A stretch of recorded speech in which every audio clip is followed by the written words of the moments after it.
it's Jack from Cultaholic.com, and it's time for more wrestling news. Now, if you didn't see Wrestlers of the Week last week, you won't know that the green screen broke, so it's just a wall now. But that's okay, that's fine, we can still put some pictures in and stuff. It'll still be a good news video. It's just slightly more of a pain for the editors. Anyway, Tom did a news video earlier today with some lovely bits of information there, and now I'm gonna do some more stories in this one. So, without any further ado, let's take a look at those lovely headlines. First of all, the original plan behind a slightly controversial WWE storyline has been revealed. Next up, we take a look at some reports that various WWE superstars apparently want production to stop while the lockdown is in effect. And finally, we examine the reason for WWE Backstage's cancellation. So, first of all, yes, let's talk about the original plans for a bit of a controversial WWE storyline. Remember, before all of those releases took place, when various different WWE superstars were being used in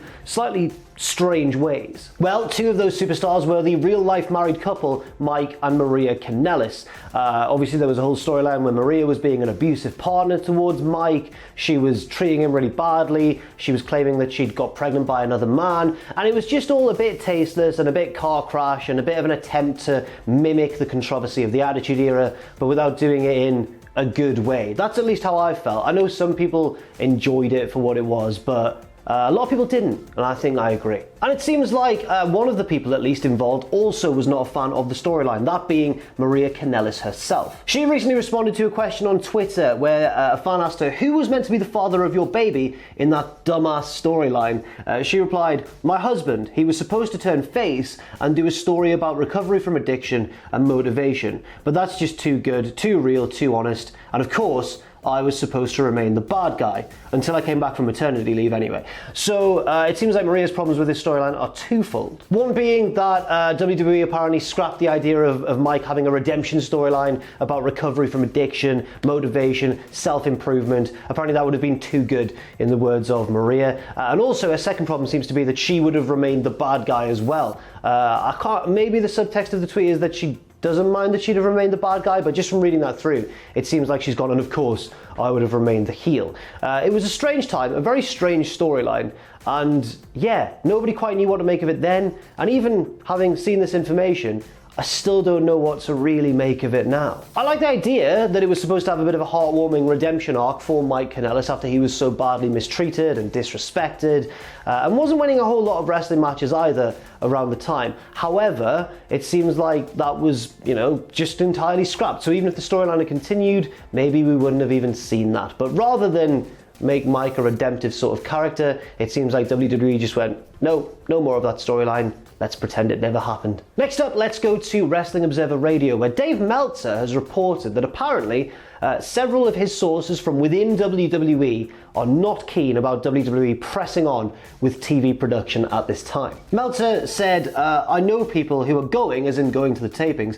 but they feel it should be shut down. If you're most guys, you kind of need a good reason not to go." I think by most guys he means not major superstars with a lot of sway, like, for example, Roman Reigns. But he does go on to say there are guys who are not big names who haven't been going because of certain family issues that they've accepted for the most part. There's going to be a lot of people who are just like, why are we doing this? But also knowing that for anyone who's not a top guy, you're easily replaced. And the fear of cuts is there because they just did a giant round of cuts and you don't want to be in the next round of cuts. So yeah, it sounds like Meltzer has heard that various WWE superstars are not happy with tapings going ahead. Of course, WWE have come in for a lot of criticism, not just about, pressing on with shows. Every wrestling company that has pressed on with shows, such as the biggest, most high-profile example outside of WWE, AEW, they have all come under criticism for doing so as well. However, AEW have come under a lot less fire, I'd suggest, because of the manner in which they've handled this kind of issue. In contrast, for example, Meltzer there has explicitly talked about how various WWE superstars are afraid because they're easily replaced if they're not a top name. So if they don't go to the shows and they don't risk it essentially, then they could find themselves way down the card. And also, once you're down the card, you're in danger of being cut. Contrast that with AEW, where Tony Khan said if no one wants to turn up, they're not endangering their spot at all. We won't judge them for that. It's entirely their decision. Now, obviously, that's great PR because WWE said it as well, but we'll have to wait and see how honest Tony Khan was being. On WWE's side of things, it doesn't seem like they were being that honest at all when they released their similar statement, because of course the most egregious example being Sami Zayn was stripped of his Intercontinental Championship. And various different reports have come out, not just like over the past day or so, but over the past couple of weeks really, about the increasing turmoil within WWE. Apparently things are organisationally a little bit frantic. Extreme Rules is apparently being rewritten because of, I guess, the limited personnel that they're able to use recently. Also, of course, we've seen positive COVID tests come in and be reported, and it all just seems to be a very sticky situation for WWE. Maybe you could say if they'd taken a more rigorous approach to testing earlier on, this wouldn't have happened as badly, but I don't know. Let me know what you think in the comments section down below. Also, on Wrestling Observer Radio, Bryan Alvarez talked about Vince McMahon's attitude towards COVID-19. Alvarez said Vince McMahon has never said anything publicly about what he thinks about COVID. He's never said anything publicly, but I've heard from multiple sources that Vince does not think that it's all that bad. I'd like to say, wow, how dare Vince think this, but obviously it's Vince McMahon. Of course he's going to think that. He'd think that about like some kind of ancient flesh-eating disease if that came back. Alvarez goes on, and I hesitate to even say that. I mean, I'm not sitting here saying that he outright thinks it's a hoax or whatever, but you know, there's a lot of people in this country that still believe at worst it's a bad flu. And that's the impression I've been given from people within the company is Vince's mindset. And that's not all, because apparently another key figure within WWE also doesn't really appear to be taking COVID all that seriously. Sean Ross Sapp recently tweeted that Kevin Dunn was vocal a couple of weeks ago about COVID not being a big deal. Now, if these reports are to be true, and this is what Vince McMahon and Kevin Dunn really do think, then you just have to sympathise with everybody still working at the Performance Centre around this time, from wrestlers to crew to medical staff, whatever. Because if your boss doesn't think it's a big deal and you work in such a hyper-competitive industry, you're really in a very tricky situation. Once again, this all links back to the idea of if you don't go in, if you don't risk it, for 90% of people, that means you could lose your spot. So yeah, it's a really troubling time in the world of wrestling at the moment. I guess the best that anyone can hope for is just that things start to gradually become safer, gradually start returning to normal, and eventually things will go back to the way they were. But for now, it's a rock and a hard place for a lot of people within WWE, it seems anyway. Next up, let's have a Renee Young update, because obviously last week we learned via the Wrestling Observer newsletter that WWE were reportedly, or some within WWE, were reportedly unhappy with Renee for going public about her COVID diagnosis. Now that seems like a wildly unfair response if it's true, but you know, in 2020, would you put that past WWE? I don't know. Anyway, Renee tweeted over the weekend, I don't know if this is connected to the story that WWE are reportedly unhappy with her, but she tweeted over the weekend saying, "I'm so happy, I have a big fat announcement for everyone on Wednesday." So of course, it would be remiss for me not to point out that everyone is now speculating that Renee is going to AEW, essentially. And while I'm not saying that that's definitely the case, I can see why people are speculating this, because obviously there's a definite link there. Her husband is the AEW World Champion. But I don't know enough about Renee's contract status, or how close it is to coming to an end, or whether she even has a personal desire to leave WWE. I mean, she might be really happy there, who knows? However, I can definitely see why this tweet would stoke some of that fire. And were Renee to, theoretically, jump ship to AEW, she could fill in a variety of roles. She could be a backstage interviewer, she could be a panelist, she could do various different things. She could even commentate because she's got that experience from her time on Monday Night Raw. Yes, she was criticised eventually for her performance on commentary, but since leaving WWE, we've seen various different people demonstrate a lot more charisma than they originally seemed to have in WWE. Renee obviously is a very charismatic individual, but did seem very stifled on commentary. If she was thrust into a similar role to one of the many she's fulfilled in WWE over the years, I imagine that AEW would, again theoretically, allow her a lot more freedom. That's just my opinion from the products that I've seen, AEW's and WWE's.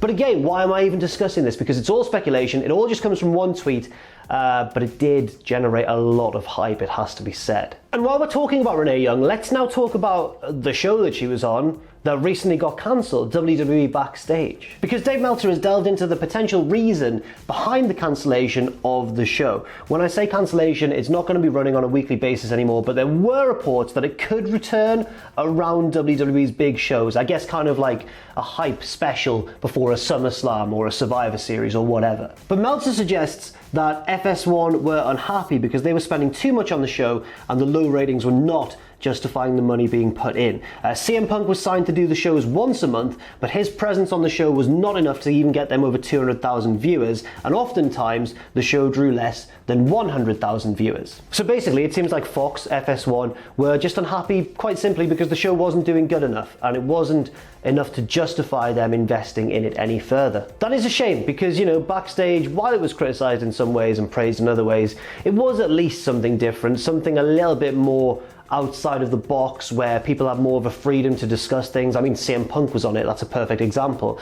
But on the other hand, it was, you know, yet another WWE-centric show, and there are so many on TV, on the internet and everything, and it wasn't performing that well. So whether you were a fan of Backstage or not, I guess we have to face the reality that the results just weren't being delivered. And finally, let's go to Monday Night Raw and talk about the possible reason behind why Sasha Banks versus Asuka has been booked for Extreme Rules. Of course, Sasha is challenging for Asuka's Raw Women's Championship. Well, the Wrestling Observer newsletter seems to suggest that it's because of Charlotte Flair's absence. Banks, it says, a SmackDown wrestler, is going after the Raw title likely due to Charlotte Flair being out of action. Flair had 2 wins over Asuka, but then lost to Asuka on television, and they did an injury angle off it. I'm not sure if that's the case, it potentially is, but I thought the way that they actually built to Sasha versus Asuka was very natural and very nicely done, because Sasha teased going for Bayley's SmackDown Women's Championship before saying, I want your belt, Asuka. She was teasing that she wanted to be a double champ, just like Bayley with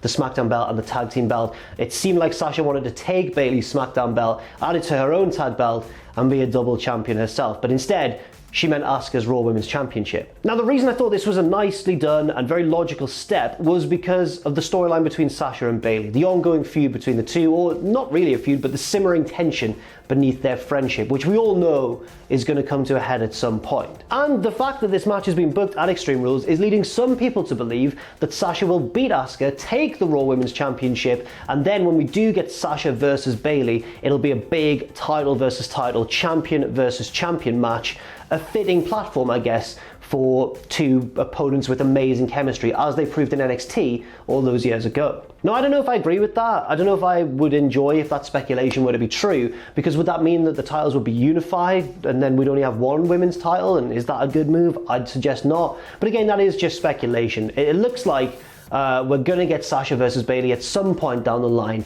It just depends who is going to be a champion when that match comes around. So that is it for the second news video of today. Do check out Tom's news video as well for more stories already out on this channel. Thank you very much for watching. I've been Jack from Cultaholic.com. Leave your thoughts and opinions in the comment section down below. Make sure to stay safe out there, stay positive, and I'll see you soon.